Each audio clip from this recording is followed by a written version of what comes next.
Greetings and welcome to this edition of Positronic. I'm Barry P. Cook. I'm here to review the latest episode of Stargirl. It was called The Thief. And as it begins, we are 5 days in the past at the scene of the gambler's murder. And we find Cindy there up to something. But it's not clear what, as we only see her standing there with a blade extended from her wrist, after which she then grabs the laptop, which is there at the gambler's place, and hides it when she hears the gang coming, just before she picks up the gun that was on the ground for some reason, which accidentally goes off, which is what brought the gang to the scene to see her there originally. But back in the present, Cam walks Courtney home after their little time together in the gazebo, at which point she says she's going to try to figure out what's going on with him before they kiss again. When she goes inside and Pat asks her why she's so happy, she doesn't tell him why, which of course is her smooching with Cameron. Pat tells her that Sylvester had just suited up and taken the staff to go with the rest of the JSA looking for the Dragon King, to which she says, "Cool, I have homework," before heading down to the basement to look through the old JSA files to learn about what might be going on with Cameron. Meanwhile, Cindy is still trying to break into the gambler's laptop, which she manages to do just before she realizes that the gang is on their way to her location and hightails it out of there.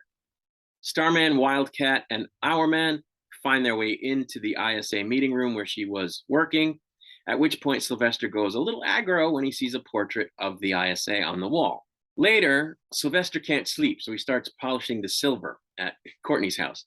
And when Mrs. Pat, I guess her name is Barbara, finds him there, he expresses regret at having lost his shit yet again, and she tells him to use his less than level-headed moments as learning experiences.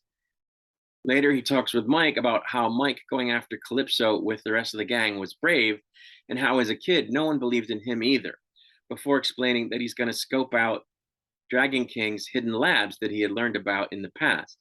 And when he asks Courtney if she wants to go instead after school, she takes a pass, most likely because she'd rather hang with Cameron or spend her time looking into his situation. Next, we see that Sylvester, as Starman, finds one of the labs, but he can't get in because it's locked via a security pad. So he calls Beth and gets her to unlock it with the Dr. Midnight goggles, which she does, but it also accidentally gives her the entrance to a test that she's taking because she happened to be in school when he called her and happens to glance down at the page while she was talking to him with the goggles on. And she was displeased at this because, of course, that's cheating and she doesn't want to cheat.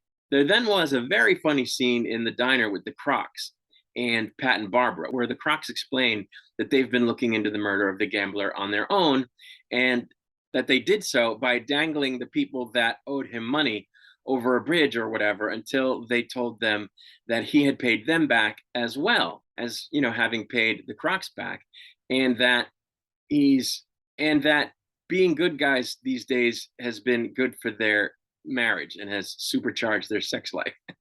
Courtney later confides in Cindy during lab class about her and Cameron because she didn't think that the other kids would be supportive, which Cindy actually is. But she cautions her not to tell Cameron that his father was actually a bad guy. So I guess everybody but him knows that his father was a bad guy. I don't understand what that's about, but okay. At a JSA meeting at school, Cameron shows up to say hello to Courtney, but HOURMAM gives him his walking papers, and Courtney pretty much tells him and Yolanda, who also gives her a hard time for hanging out with Cameron, that they should be nicer, and storms off. Cindy then gives Cameron a hard time also, and he almost loses it, but doesn't. When the team tells Sylvester what happened with Courtney, he tells them they can't let Courtney hang out with Cameron. Cindy then finds Courtney and tells her what happened with Cameron, that he almost iced up and lost his shit when she provoked him, and learns that Courtney already knew he had his family powers, and she warns her to cut bait because she's in a dangerous situation, in her view, I guess.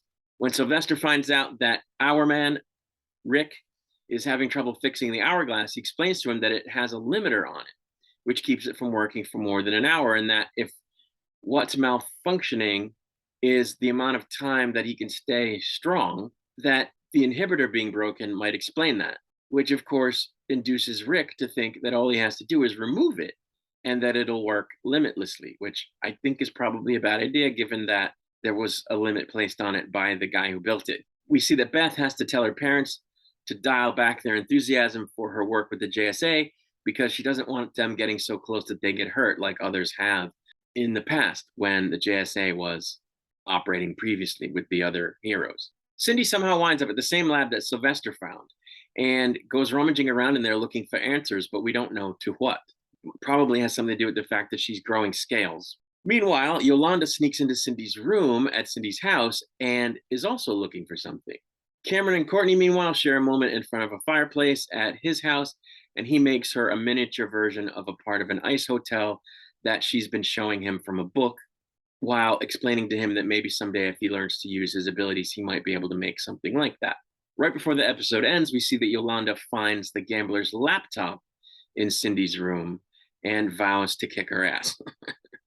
So I thought this was a really good episode. I like where they're taking things with Cindy and Cameron. I think they're good together.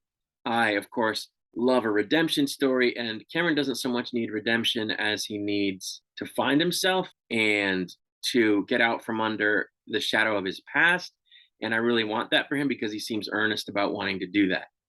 And so I think that's great. I'm a little worried about where they're going to go with Cindy because I want to see redemption for her as well. I think she's a good person.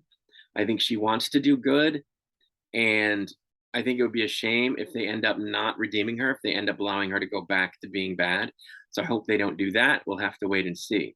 I continue to not really like what they're doing with Sylvester. I don't really like the character. I think there's something not right with him. And I have a feeling it's going to end badly with him. I also don't like that he's spending time as Starman. I think he looks goofy in the outfit. I want to see Courtney in the outfit. I want her to be the hero and not him. I don't like this sharing thing. So hopefully that goes away if there's a fourth season. I think the whole thing with the Crocs is hilarious. So, I'm glad that that's in there. And I'm looking forward to finding out exactly what's going on. Who killed the gambler? Because, it's clear now that it wasn't Cindy. Or at least it seems like it wasn't Cindy. Why was her blade? Why did she have a blade extended from her, wrist at the scene of his death? But it still seems like something else trashed the trailer. So I don't know. We'll have to see. What could she have done that? I don't remember her powers being like that. So I don't know. We'll have to see when the story continues, which of course will be next week. Before I go, I want to remind everyone that I have a Teespring store. You can get channel merch there, which includes t-shirts with the channel logo on them and other designs. The link is in the description, and of course, anything you buy there helps support the channel. I'll be back next week. Until then, I wish you peace and long life.